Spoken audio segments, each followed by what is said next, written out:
লব্বাইক আল্লাহুম্মা লব্বাইক লব্বাইক লা শারীকা লাক লব্বাইক ইন্নাল হামদা ওয়ান নি'মাতা লাকা ওয়াল মুলক লা শারীকা লাক। ভাইরে, এই তালবিয়ার শুধুমাত্র এই শিক্ষাটা যদি বুঝে ফেলতো হাজিরা, কি বলার জন্য যাচ্ছি, এই জাতীয় সঙ্গীতটা কি বলতেছি আমরা আল্লাহর জন্য, এই জাতীয় সঙ্গীত হজের কি বললাম এখানে, এইটুকু যদি খালি অনুভব করে নেয় হজ বোঝা হয়ে যাবে। লব্বাইক, আল্লাহ আপনাকে ডাকছেন, আপনি বলতেছেন আল্লাহ তুমি আমাকে মেহমান হিসেবে কবুল করছো, আমি এখন বলতেছি লব্বাইক, হাজির আছি। লব্বাইক আল্লাহুম্মা লব্বাইক লব্বাইক লা শারীকা লাক লব্বাইক। তিনটা থিম আছে এর মধ্যে, ভালো করে খেয়াল করেন।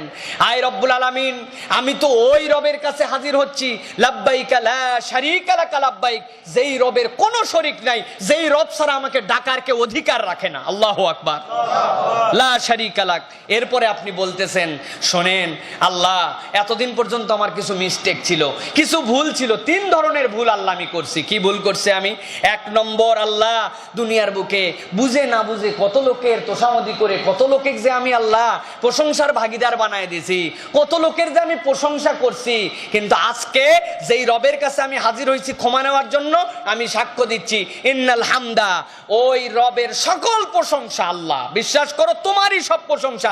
এতদিন পর্যন্ত যা তেলবাজি চাপাবাজি করছি এইগুলো সব আমার মিথ্যা আল্লাহ। ইন্নাল হামদা, আজকে ঘোষণা দিচ্ছি সকল প্রশংসা তোমার। ওয়ান নি'মাতা, দুনিয়ার বুকে যত অনুগ্রহ, যত যা পেয়েছি, যত ধরনের নিয়ামত পেয়েছি সব তোমার।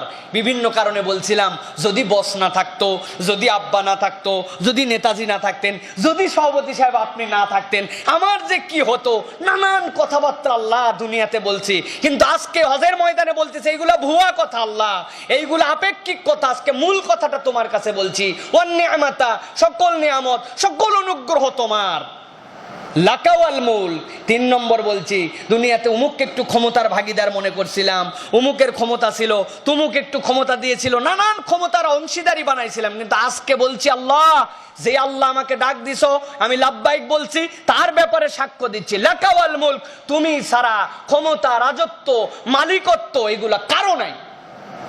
এই তিনটা ঘোষণা যখন বান্দা দিবে লাকা ওয়াল মুলক বলার পরে আবার বলতেছে আল্লাহ, ফাইনাল আবার একটু বলে দেই লা শারীকা লাক, এই হামদে, এই নিয়ামতে, এই ক্ষমতায় কোনো শরীক নাই আল্লাহ, আমি আল্লাহ তোমার কাছে হাজির। সুবহানাল্লাহি বিহামদি।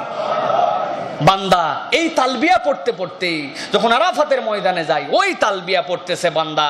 আরাফাতের ময়দানে যাওয়ার পর আরাফাতে একটা সাক্ষী দেয়। কি সাক্ষী দেয়? আল্লাহ রাসূল সাল্লাল্লাহু আলাইহি ওয়াসাল্লাম বলছেন, আরাফাতের দোয়া হচ্ছে সর্বোৎকৃষ্ট দোয়া, এর থেকে উৎকৃষ্ট কোন